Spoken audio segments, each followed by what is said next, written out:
আসসালামু আলাইকুম।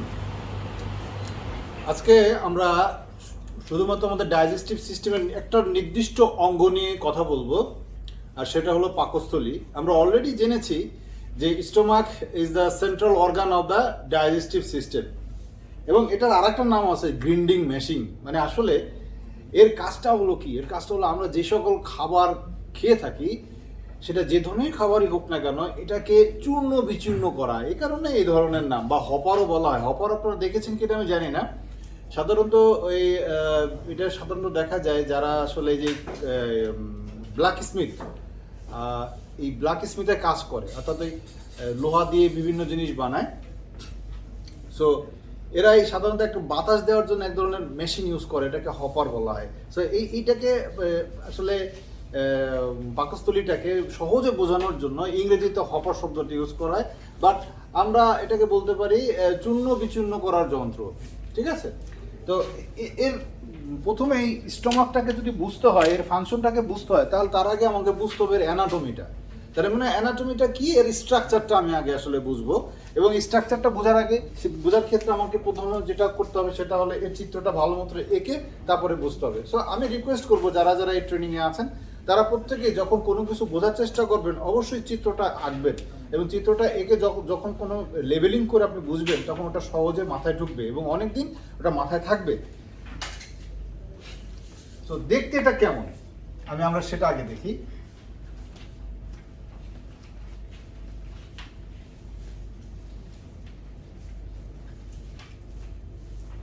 দেখতে অনেকটা এরকম। আমরা যদি বলি ইংরেজি জে শেপ, জে শেপের মতো, তাহলে কিন্তু বলাটা ভুল হবে না এক অর্থে। তো যাই হোক, এটা দেখতে এমন, এবং এর দুটো প্রান্ত উন্মুক্ত, যার একটা প্রান্তটা আমরা দেখতে পাচ্ছি এদিকে একটা প্রান্ত, এদিকে একটা প্রান্ত, আর এদিকে একটা প্রান্ত। তো এখানে যদি আমি এই পাকস্থলীটাকে তার আঞ্চলিক বিষয়ের উপর ভিত্তি করে ভাগ করি, তাহলে তিনটা ভাগ পাবো। এই বরাবর যে ভাগটা পাবো এটাকে বলা হয় ফান্ডাস, এই এতটুকুকে বলা হয় বডি, এবং বাকি নিচের যে অংশটা এটাকে বলা হয় পাইলোরাস। আমরা যদি লিখে রাখি এগুলোকে,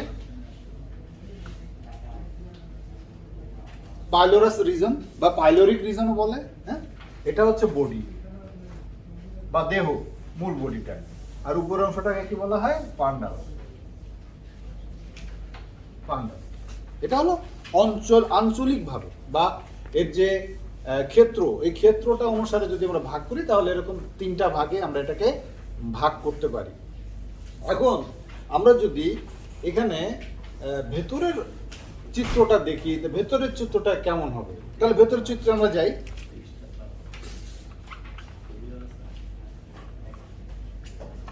পাকস্থলীর যে উপরের অংশটা, এই অংশটাকে এখানে এইভাবে একটা স্প্রিংটা থাকে, আবার এখানে একটা থাকে, এই স্প্রিংটা,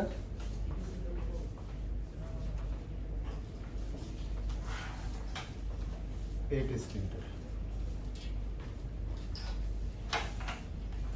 এই স্প্রিংটার গুলো কিন্তু একমুখী। এই যেখানে যে স্প্রিংটার দেখছি, এই স্প্রিংটার গুলো একমুখী। তার মানে এখন যদি আমরা চিত্র অনুসারে যাই, এখানে দুটো লেয়ার দেখা যাচ্ছে। বেসিক্যালি আসলে এখানে কিন্তু লেয়ার দুটো না, এখানে লেয়ার কিন্তু চারটা। আমরা লেয়ারে একটু পরে যাব, তার আগে ভেতরের যে অবস্থানগুলো আমরা একটু ব্যাখ্যা করি, চিহ্নিত করি যে কোনটা কোন দিকে।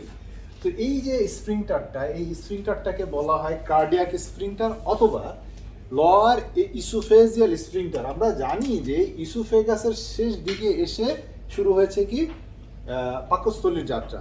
সো এটাকে বলা হয় কি লোয়ার ইসোফেজিয়াল স্ফিংটার, অথবা এটাকে আমরা বলতে পারি কি কার্ডিয়াক স্ফিংটার। তার মানে এখানে আমরা স্ফিংটার দুটো দেখতে পাচ্ছি। তার মানে এখানে স্ফিংটার কি দুইটা ওপেনিং দুইটা, স্ফিংটারও দুইটা। তার ওপেনিং গুলো আগে লিখি, টু ওপেনিং। এই দুইটা ওপেনিং এর মধ্যে কি কি আছে? এক নম্বর হচ্ছে কার্ডিয়াক ওপেনিং, উপরের দিকের এই অংশটাকে বলা হয় কার্ডিয়াক ওপেনিং,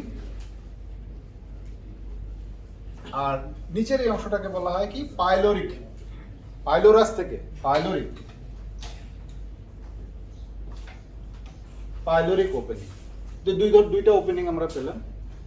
এবং এখানে যে স্প্রিংটারও তাহলে কয়টা আসতেছে, দুইটা স্প্রিংটার আসতেছে, টু স্প্রিংটার। এটা গেল ওপেনিং এর কথা। স্প্রিংটারে যদি যাই তাহলে স্প্রিংটার পাবো কয়টা, দুইটা স্প্রিংটার, টু স্প্রিংটার।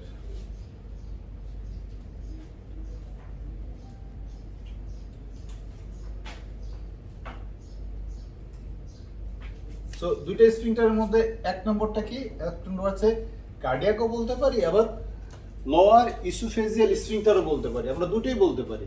সো আমরা এটাকে বলবো কি, আমরা এটাকে বলবো কার্ডিয়াক স্ফিংক্টারই বলি, তাই না? কার্ডিয়াক, আর একটা আছে কি পাইলোরিক স্ফিংক্টার।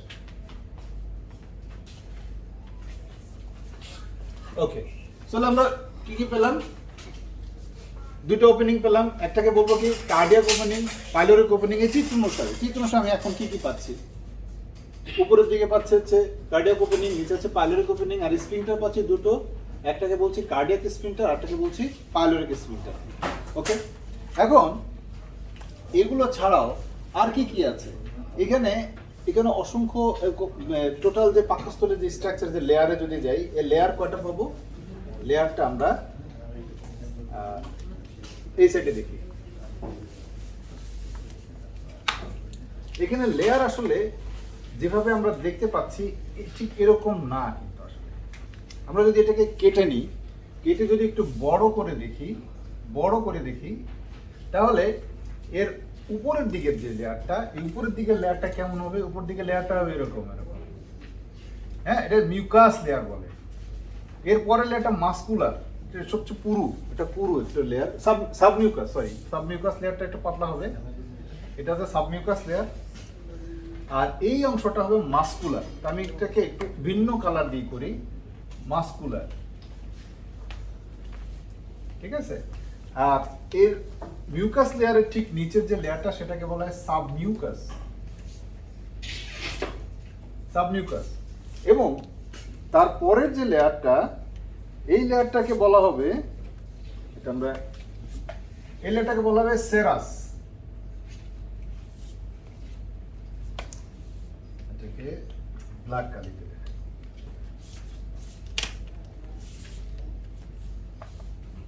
সেরাস। বাট এটা হচ্ছে আমরা নর্মাল ইংরেজি টোনে যদি বলি তাহলে ব্যাপারটা এরকম হয়, কিন্তু আমরা যদি মেডিকেল টার্মটা আসলে কি ম্যাক্সিমামই গ্রিক ওয়ার্ড অথবা ল্যাটিন ওয়ার্ডের থেকে নেওয়া হয়েছে। মেডিকেল যে যতগুলো টার্ম আছে, এটাকে মেডিকেল টার্মে যদি বলি তাহলে কি কি আসবে, এই শেষের অংশটাকে, এটাকে বলা হয় সেরোসা। ঠিক মাঝখানের যে অংশটা, এটাকে বলা হয় মাসকুলারিস।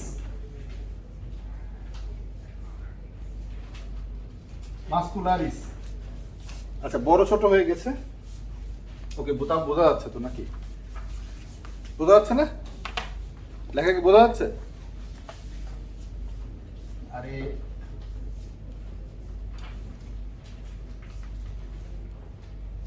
এবং ঠিক ভেতরের যে লেয়ার, তার উপরের যে অংশটা, এটাকে বলা হয় সাবমিউকাস বা সাবমিউকোসা।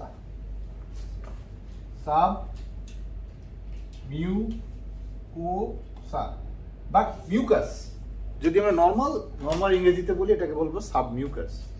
এবং একদম ভেতরের যে লেয়ারটা খুব ইম্পর্টেন্ট একটা লেয়ার, যেটা আমাদের পাকস্থলীকে সবসময় কি করতেছে, প্রোটেকশন দিচ্ছে, হ্যাঁ, তা না হলে কিন্তু একদম ছিদ্র হয়ে যেত পাকস্থলী।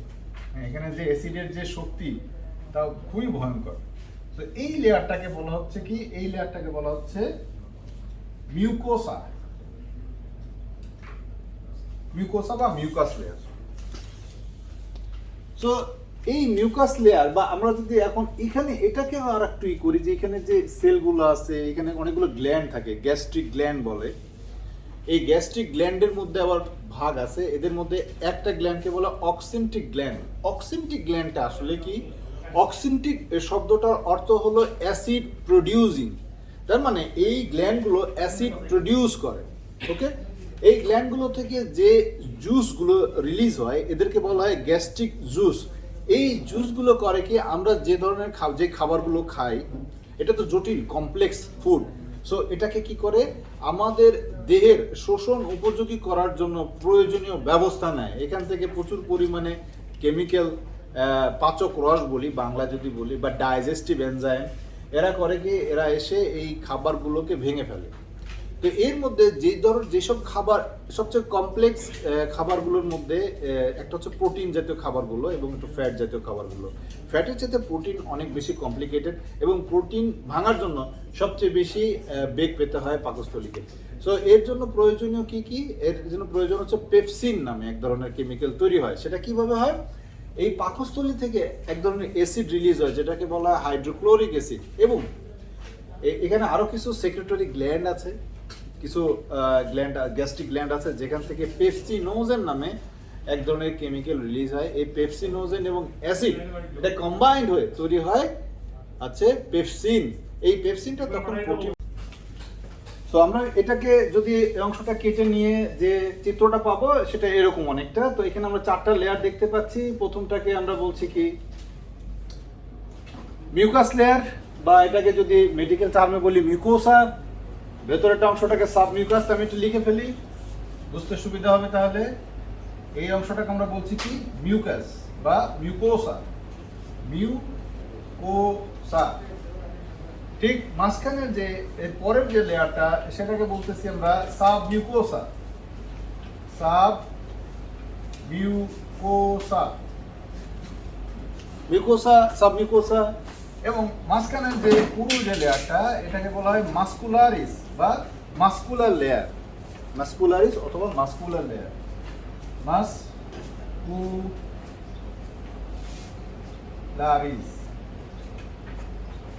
Muscular layer. এবং একদম শেষের যে বাইরের যে অংশটা এটাকে বলতেছি সেরোসা। সেরোসা বা সেরাস লেয়ার। তো এই 4টা লেয়ার আসলে এখানে গুরুত্বপূর্ণ, এবং এই 4টা লেয়ারের মধ্যে সবচেয়ে বেশি ইম্পর্টেন্ট হচ্ছে এই মিউকাস লেয়ার। এই মিউকাস লেয়ারের মধ্যে এক ধরনের গ্ল্যান্ড থাকে যেটাকে বলা হয় অক্সিনটিক গ্ল্যান্ড।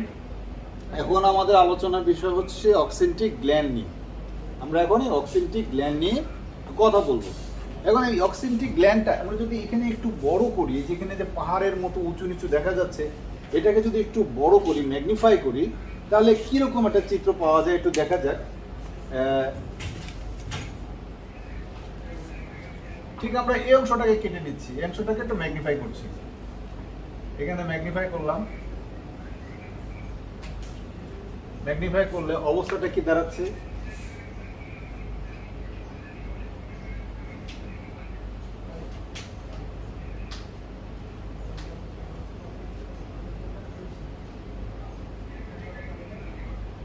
এরকম একটা জিনিস পাবো।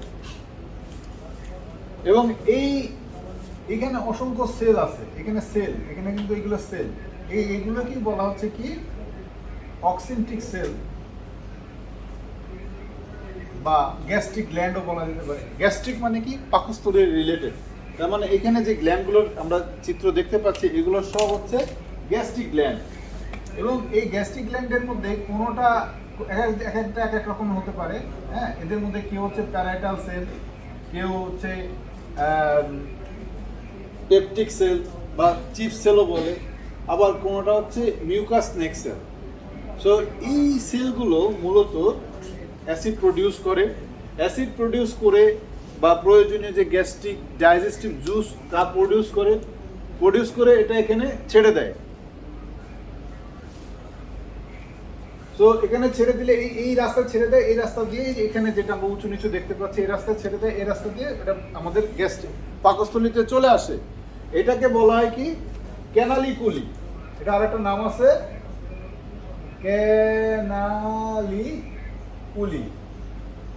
ক্যানালিকুলি।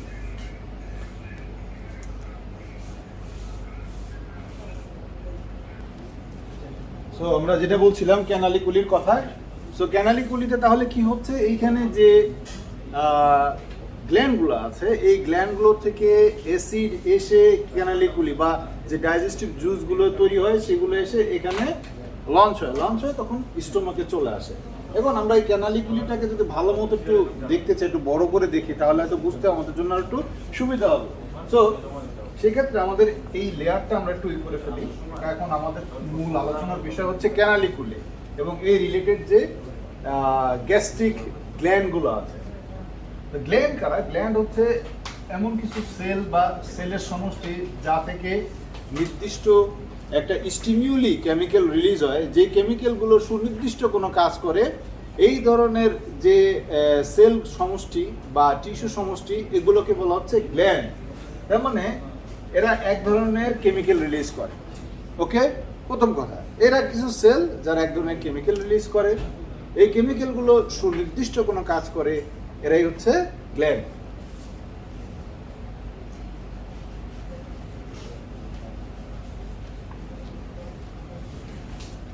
সো আমি যদি এখন এর এই অংশটাকে বড় করব, আমরা এই অংশটাকে বড় করব, ম্যাগনিফাই করব।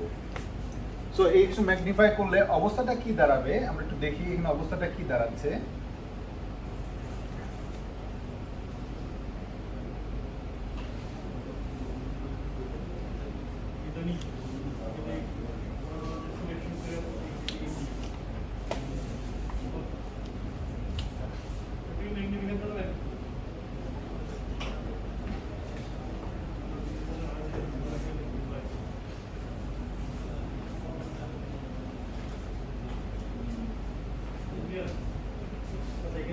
নিউক্লিয়াস ধরে নিলাম, এখানে একটা নিউক্লিয়াস আছে। সো এই যে এই সাইডের যে সেলটা, এটাকে বলা হয়, এই ধরনের সেলগুলোকে বলা হয় পেপটিক নেক সেল অথবা মিউকাস নেক সেলও বলতে পারি আমরা। হ্যাঁ, এটাকে আমরা কি বলবো? এটাকে বলবো মিউকাস নেক সেল। আমরা এই সাইডে লিখি মিউকাস নেক সেল, মিউকাস নেক সেল। ওকে, এবং নিচের যে অংশ, এখানে তিন ধরনের সেল আমি দেখাচ্ছি টোটাল। এদেরকে আমরা কি বলি? অক্সেন্টিক গ্ল্যান্ড সমষ্টিকে একসাথে বলবো আমরা অক্সেন্টিক গ্ল্যান্ড। আমি এটা লিখছি, আমি দেখাচ্ছি দেখানোর সুবিধার্থে। তো এইটাকে আমরা বলবো, এই অংশটাকে আমরা বলবো পেপটিক সেল অথবা চিফ সেলও বলা হয়। কি বলে? Peptic cell. তার মানে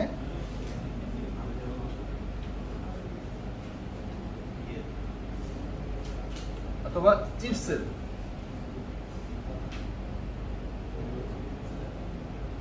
দুইটাই বলা হয়, দুইটাই বলা যেতে পারে। সো এই যে এই সেলগুলো যতটা না ইম্পর্টেন্ট, তার চাইতে অনেক অনেক বেশি ইম্পর্টেন্ট যে সেলটা, সেটা হচ্ছে এই মাঝখানে।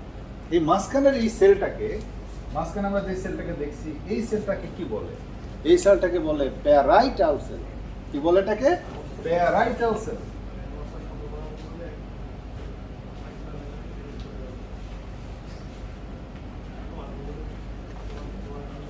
মূলত আমাদের খাবার প্রক্রিয়া করার জন্য বা খাবারকে হজম করার জন্য যে জিনিসটা সবচেয়ে বেশি দরকার, সেটা হলো HCl, হাইড্রোক্লোরিক অ্যাসিড। এই অ্যাসিডটা রিলিজ করে কি? এই সেলটা। তার মানে আমি ওটাকে একটু ম্যাগনিফাই করার ফলে, যে এই জায়গাটা ম্যাগনিফাই করে আমরা তিন ধরনের সেল নিয়ে এখন কথা বলছি। এই সেলগুলোকে একটা যৌথভাবে কি বলা হয়? অক্সিনটিক গ্ল্যান্ড বলে।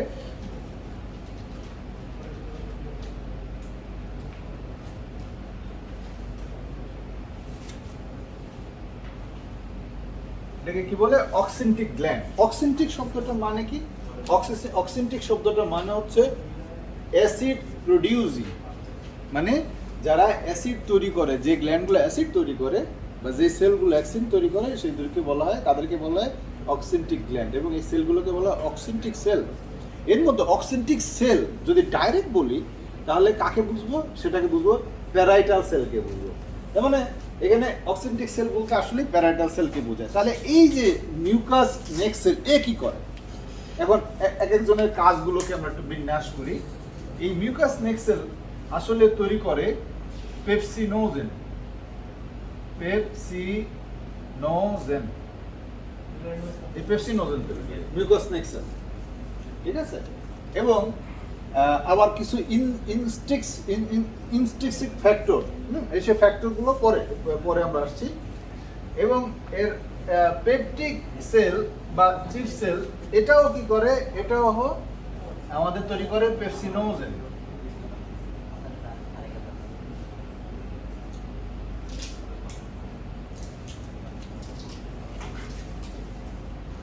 পেপসিনোজেন। তার মানে আমরা দেখতেছি মিউকাস নেক্সট সেলও পেপসিনোজেন তৈরি করে, পেপটিক সেলও পেপসিনোজেন তৈরি করে, পাশাপাশি কিছু মিউকাস তৈরির পিছনে এদের ভূমিকা আছে, আর কিছু ইন্ট্রিনসিক ফ্যাক্টর তারা তৈরি করে। এরা কি করে, এরা হজম প্রসেসে বিভিন্ন ধরনের ভূমিকা আছে তাদের।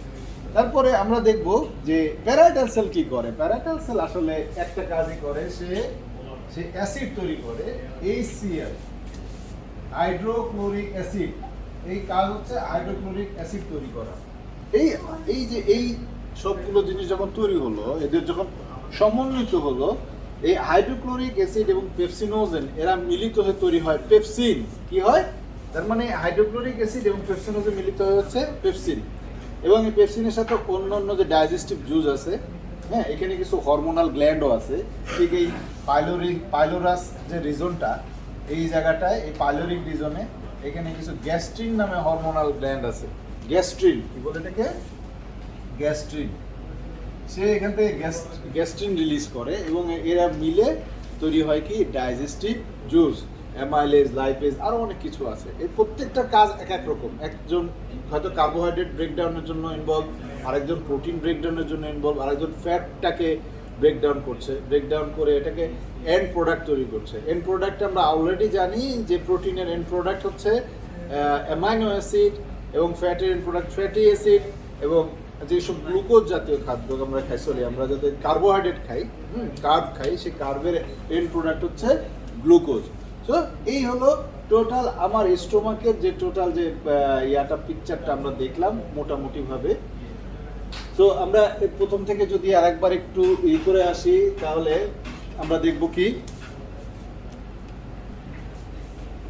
তো প্রথম দিকে আমরা যদি একটু রিভিউ করি, কারণ আমরা এখন এখান থেকে চলে যাব শুধু প্যারাইটাল সেল নিয়ে কথা বলবো, প্যারাইটাল সেলের কীভাবে অ্যাসিড প্রডিউস করে সেটা নিয়ে কথা বলবো, কারণ এটা আমাদের ইসের জন্য দরকার। প্রথমে কি আমরা দেখতে পাচ্ছি, এটা হচ্ছে আমাদের পাকস্থলী বা স্টোমাক। স্টোমাকের দুইটা প্রান্ত দেখতে পাচ্ছি, এই প্রান্তটা, এই প্রান্তটা। তার মানে এখানে আমরা দুটো প্রান্ত পাচ্ছি, দুটো ওপেনিং পাচ্ছি স্টোমাকের, যার একটাকে বলা হচ্ছে কার্ডিয়াক ওপেনিং, আর একটাকে বলা হচ্ছে পাইলোরিক ওপেনিং। বিকজ এই রিজনটাকে বলা হয় পাইলোরিক রিজন, আর এই মাঝখানের অংশটাকে বলা হচ্ছে বডি, এর উপরের অংশটাকে বলা হচ্ছে ফান্ডাস। বা এটা যেহেতু কার্ডিয়াকের দিকে আছে, হার্টের ঠিক নিচে আছে, হার্ট যেদিকে সেদিকে, এই জন্য এটাকে বলা হচ্ছে কার্ডিয়াক রিজন। ঠিক আছে। সো এখানে আবার আমরা স্প্রিংটার দুটো পাচ্ছি, স্প্রিংটার পাচ্ছি দুটো। এটা কপাটিকা বলা যেতে পারে, একমুখী দরজা, যেটা একদিকেই খুলবে, হ্যাঁ, বিপরীত দিকে যাবে না। সো এটাকে বলা হচ্ছে কপাটিকা বা স্প্রিংটার। এই স্প্রিংটারে দুটো স্প্রিংটার পাচ্ছি, একটা হলো কি এটা, আর একটা হলো এটা। সো কি হলো, এই স্প্রিংটারটা বলা হচ্ছে কি কার্ডিয়াক স্প্রিংটার, এটাকে বলা হচ্ছে পাইলোরিক স্প্রিংটার। ওকে। সো কার্ডিয়াক স্প্রিংটারের পরবর্তীতে আরো আমরা পাচ্ছি যে এখানে যে পাকস্থলী যে লেয়ার, চারটা লেয়ার পেয়েছি। এদের মধ্যে ভেতরের দিকে দিয়ে লেয়ারটা, সেটাকে মিউকাস লেয়ার বা মিউকোসা। এর পরে যে লেয়ারটা সেটাকে বলে সাবমিউকাস, বা এর পরেরটা হচ্ছে মাসকুলারিজ, এবং শেষের যে লেয়ারটা এটা সেরাস মেমব্রেনের লেয়ার। ওকে। এখন আমরা এখানে একটা অংশ কেটে বড় করে দেখেছিলাম, দেখে আমরা পেয়েছি কি এখানে যে গ্ল্যান্ডগুলো আছে, গ্যাস্ট্রিক গ্ল্যান্ডগুলো আছে, সেই গ্ল্যান্ডগুলোর মধ্যে কি কি পেয়েছি, সেখানে পেয়েছি হচ্ছে কি মিউকাস নেক সেল, পেপটিক সেল এবং প্যারাইটাল সেল। এই সেলগুলোকে একত্রে কি বলে, অক্সেন্টিক গ্ল্যান্ড বলে। বাট মূলত অক্সেন্টিক গ্ল্যান্ড শব্দটার অর্থ হলো অ্যাসিড প্রডিউসিং গ্ল্যান্ড, এবং এটাকে মূলত আসলে এই প্যারাইটাল সেলটাকেই আসলে অক্সেন্টিক সেল হিসাবে বলা হয় থাকে, কারণ এটাই মূলত অ্যাসিডটা প্রডিউস করে, যে আমাদের হজমের জন্য যে অ্যাসিডটা দেয় HCl, সেটা মূলত এই প্রডিউস করে। ওকে। তো আমরা এখন চলে যাব প্যারাইটাল সেলের অ্যানাটমি এবং পাশাপাশি এর ফাংশনটা কথা বলবো।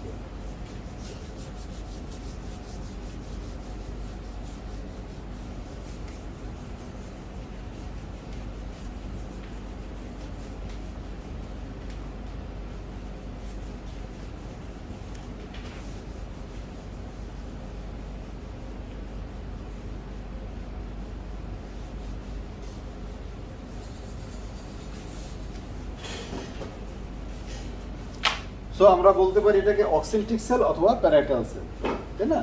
আমরা যদি সেলটাকে একটু ডিফারেন্ট ওয়েতে আঁকাই, বড় করে দেখি,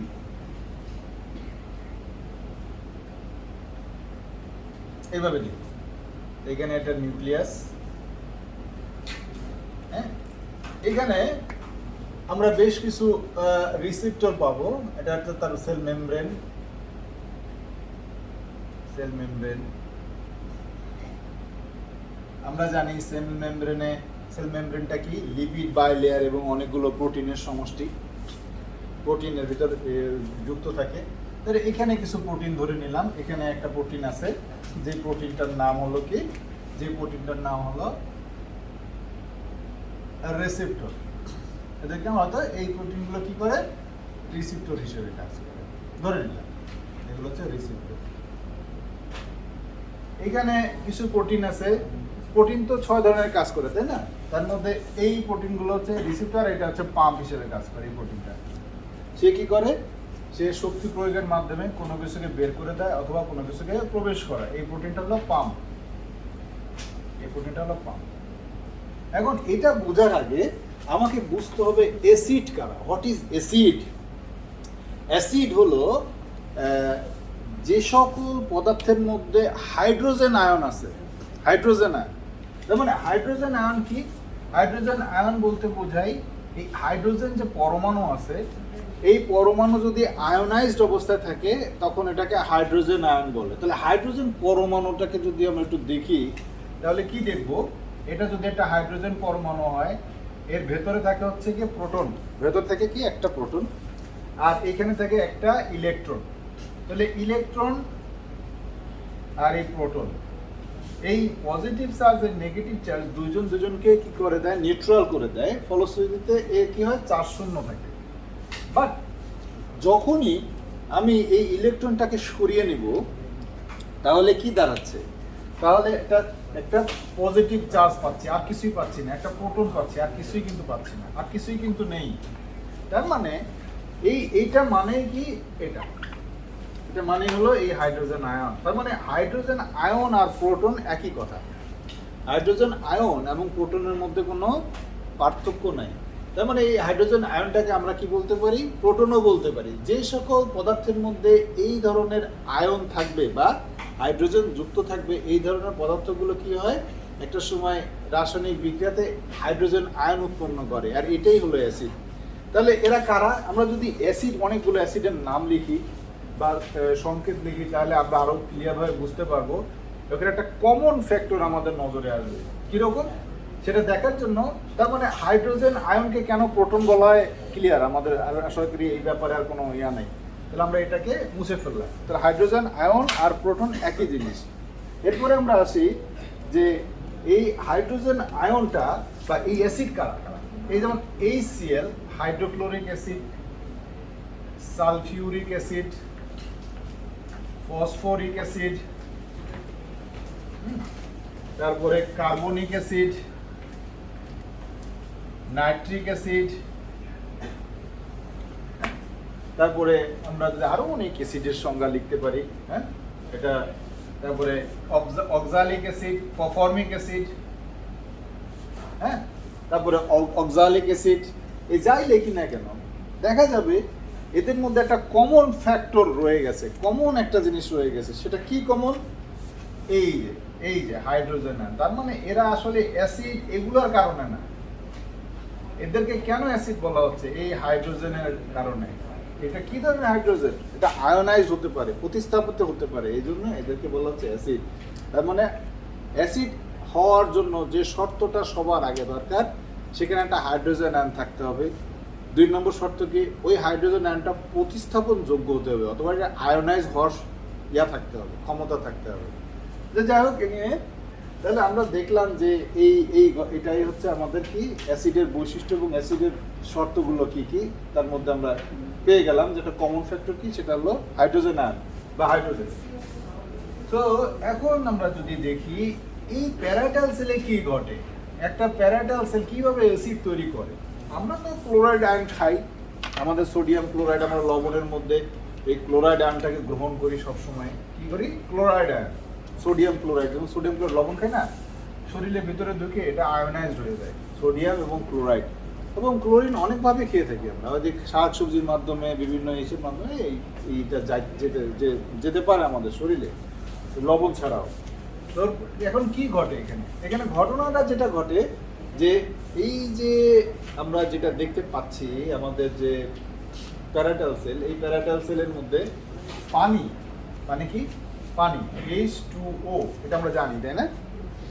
পানি এবং আমাদের এখানে তো যে এর ভেতরে তো মাইটোকন্ড্রিয়া আছে। কি আছে? মাইটোকন্ড্রিয়া, তো শক্তিঘর, রান্নাঘর। এই রান্নাঘরে অক্সিজেনের দহন হয়েছে। দহন হয়ে কি উৎপন্ন হয়েছে? কার্বন ডাই অক্সাইড উৎপন্ন হয়েছে। ওকে, এই কার্বন ডাই অক্সাইড এই পানি যুক্ত হয়ে যায় কি? যুক্ত হয়ে যায় কার্বনিক অ্যাসিড। এটাকে বলা হচ্ছে কার্বনিক অ্যাসিড। কার্বনিক অ্যাসিড, এই কার্বনিক অ্যাসিডটা তখন কি হয়? আয়োনাইজড হয়ে যায়, মানে ভাগ হয়ে যায়। আয়োনাইজড হয়ে গেলে দাঁড়াচ্ছে এই hydrogen ion plus bicarbonate, buffer solution বলে এটাকে, হ্যাঁ, বাইকার্বনেট। সো এটাও খুব দরকার। তখন কি হয়? এই হাইড্রোজেন আয়নটা এই যে পাম্প আছে, পাম্পের মাধ্যমে বেরিয়ে যায়। এই পাম্পটাকে শক্তি দেয় কে? এই শক্তি দেয় এই মাইটোকন্ড্রিয়া থেকে এটিপিএস। হ্যাঁ, কি আসে? এটিপিএস নামে একটা এনজাইম আসে। এই এনজাইমটা করে কি? এই পাম্পটাকে অ্যাক্টিভ করে। যেমন পাম্প কি, আমরা তো পাম্প দেখছি অনেক, ওয়াটার পাম্প দেখছি, অয়েল পাম্প দেখছি, অনেক পাম্প দেখছি না? ইলেকট্রিসিটি বা শক্তি ছাড়া কি পাম্পগুলো চলে না? ঠিক তেমনি একে একটা শক্তি প্রয়োগ করে। শক্তি দেয় কে? শক্তি দেয় হচ্ছে এই ইয়াটা। এখন এ কি পাম্প করে? এই যে এই হাইড্রোজেন আয়নকে কি বলে? অলরেডি আমরা জানি হাইড্রোজেন আয়নকে বলে প্রোটন। সো এই হাইড্রোজেন আয়নকে সে পাম্প করে, এই জন্য এটার নাম হয়ে গেছে কি? Proton pump. কি বলে এটাকে? Proton pump. কেন বলতেছে? কারণ এই প্রোটনটাকে পাম্প করতেছে বা হাইড্রোজেন আয়নকে পাম্প করতেছে, এই জন্য এটার নাম হচ্ছে প্রোটন পাম্প। সো এই প্রোটন পাম্প কি করলো? হাইড্রোজেন আয়নটাকে পাম্প করে বের করে দিবে। কার শক্তি প্রয়োগের? কোথা থেকে শক্তি আসবে? মাইটোকন্ড্রিয়া থেকে শক্তি আসবে, হ্যাঁ, এটিপিএস। সেই শক্তিটার মাধ্যমে এখানে তাহলে কি হয়েছে? এই বিক্রিয়াটা কোথায় ঘটছে? এই সেলের মধ্যে ঘটছে। আমরা সেলের বাইরে লিখে ফেলছি। তো আমরা সেলের মধ্যে যদি এই বিক্রিয়াটা দেখি, আমরা এখানে জাস্ট হাইড্রোজেন আয়নটাকে লিখবো। হাইড্রোজেন আয়ন তৈরি হয়েছে, তখন এই হাইড্রোজেন আয়নটাকে বের করে দিবে। বের করে দিলে কিন্তু এখানে কি হবে? এখানে চার্জের একটা বৈষম্য তৈরি হবে। এই চার্জটা যাতে করে ব্যালেন্স করা যায়, তখন সে করবে কি?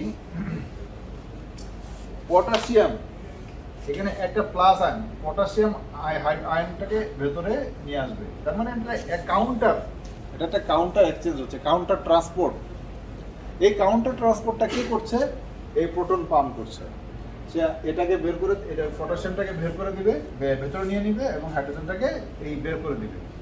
এবং এর ভেতরে ক্লোরিনও বের করে দিচ্ছে। আগে ক্লোরাইড আয়ন হয়তো সেল থেকে বেরিয়েছে, অথবা অন্য জায়গা থেকে আসতে পারে ক্লোরাইড আয়ন। এই ক্লোরাইড আয়ন, এবং এখানে মনে করি ক্লোরাইড আয়ন আগের থেকে উপস্থিত ছিল, অথবা এই সেল থেকে ক্লোরাইড আয়ন বেরিয়ে গেছে। তখন এই হাইড্রোজেন আয়ন এবং ক্লোরিন দুটো যুক্ত হয়ে যাবে। কিন্তু এই ঘটনাটা কখন ঘটবে? কখন এই ঘটনাটা ঘটবে? এই ঘটনাটা কি আপনা আপনি ঘটবে? আর না, এখানে আপনা আপনি ঘটবে না। এখানে যে তিনটা রিসেপ্টর আগের থেকে একে রেখেছি, এর কিন্তু কিছু বিশেষত্ব আছে। এই বিশেষত্বের মধ্যে একটা হলো, এটাকে বলা হয় কি? এটাকে বলা হয় H2 রিসেপ্টর। তার মানে এটা হিস্টামিন 2 রিসিভ করে। হিস্টামিন 2 একটা কেমিক্যালটা নিউরোট্রান্সমিটার। এটা একটা নিউরোট্রান্সমিটার। এই সেলকে সে অ্যাক্টিভ করে দেয়। তারপরে acetylcholine, ACH, acetylcholine, হ্যাঁ, এবং হচ্ছে গ্যাস্ট্রিন, আমরা অলরেডি বলছি, হ্যাঁ, গ্যাস্ট্রিন। সো এই তিনটা কেমিক্যাল যখন, তিনটা নিউরোট্রান্সমিটার যখন এই রিসেপ্টরে এসে বাইন্ড করে, হ্যাঁ, তিনটা একটা হতে পারে, বাইন্ড করলে কি হয়? তখন এই সেলটা অ্যাক্টিভ হয়ে যায়। অ্যাক্টিভ হলে তখন এই ঘটনাগুলো ঘটে। এখানে হাইড্রোজেন আয়ন তৈরি হয়। হাইড্রোজেন আয়ন তৈরি করার সাথে সাথে কি হয়? তখন এই হাইড্রোজেন আয়নকে বের করে দিতে চায় সেল, প্যারাইটাল সেল বা অক্সেন্ট্রিক সেল। বের করে দিয়ে তখন এই প্রোটন পাম্পকে সে অ্যাক্টিভ করে দেয় বের করার উদ্দেশ্যে। প্রোটনটাকে অ্যাক্টিভ করে দিয়ে তখন এই হাইড্রোজেন আয়ন বেরিয়ে গেল, এই ক্লোরাইড আয়নও বেরোলো, দুটো মিলে হয়ে গেল কি? Hydrochloric acid. ঠিক আছে, এটা ক্যানালিকুলিতে চলে যাবে। কোথায় চলে যাবে? ওই যে নালী বলছিলাম না, ক্যানালিকুলি, এই পুরাটাই কিন্তু ক্যানালিকুলির একটা অংশ। এই নালীতে চলে যাবে, নালীর মাধ্যমে তখন পাকস্থলীতে বেরিয়ে আসবে। এইভাবে এরকম অসংখ্য প্যারাটাল সেল আছে। এই অসংখ্য প্যারাটাল সেল থেকে যখন বেরোতে থাকবে, তখন পাকস্থলীটা একটা লেভেলে অ্যাসিড একটা লেভেলে চলে আসবে, ঠিক আছে? তো এটাই হলো টোটাল ঘটনা। তার মানে এই প্যারাটাল সেলটাকে অ্যাক্টিভ করতে হবে, অ্যাক্টিভ না করলে সে কিন্তু অ্যাসিড সিক্রেশন করবে না। এই অ্যাক্টিভ করার জন্য কারা ভূমিকা রাখবে? হিস্টামিন 2, অ্যাসিটাইল কোলিন এবং গ্যাস্ট্রিন। এরা যখন তাদের নির্দিষ্ট রিসেপ্টরে এসে বসবে তখনই কি হবে? এই অ্যাক্টিভ হয়ে হাইড্রোজেন আয়ন তৈরি করবে। আর যখনই হাইড্রোজেন তৈরি হবে তখন এই হাইড্রোজেন বের করে দিতে চাইবে সেলটা।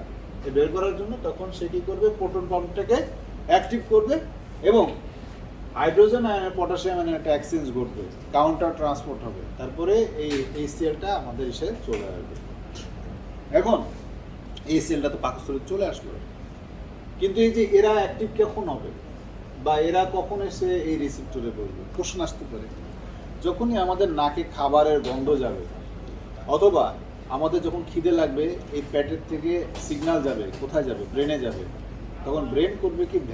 ভ্যাগাস নার্ভ নামে আমাদের এক ধরনের নার্ভ আছে, ওই নার্ভকে স্টিমুলেট করবে যে এই তোমার তো খিদে লাগছে, ইয়া তো খাবার নাই, হ্যাঁ শরীরে গ্লুকোজ তো ফল করে গেছে, গ্লুকোজ লাগবে, খাবার লাগবে, ওকে জানান দাও। তখন একটা অ্যাসিড সিক্রেশন হবে এবং খিদার অনুভূতি তৈরি হবে। এই হলো টোটাল প্রসেস, মানে স্টমাকের যে কাজটা, এটাই হলো টোটাল স্টমাকের কাজ। এখানে এই সেলের ভূমিকা কি কি? এক তো হলো এই সেল প্রথম যে কাজটা করে সেটা হলো যে খাবারগুলো আসে, এই খাবারগুলোর মধ্যে অনেক জীবাণু থাকতে পারে, প্যাথোজেন থাকতে পারে, সেগুলোকে ডিসইনফেক্ট করে, অর্থাৎ ওই জীবাণুগুলোকে কিল করে। পরবর্তীতে সে কি করে? এটাকে প্রসেস মানে হজম উপযোগী করে তোলে, যেহেতু এটা একটা জারক, বিজারক এবং সব বিজারিত করে ফেলে, সুতরাং এই খাবারটাকে মানে ভাঙার জন্য প্রস্তুত করে। সো দ্যাটস অল, আজকের মতো এখানেই পাকস্থলী সম্পর্কে আমরা মোটামুটি যে যা জানলাম এটা আমাদের জন্য এতটুকু জানলেই enough. Thank you very much.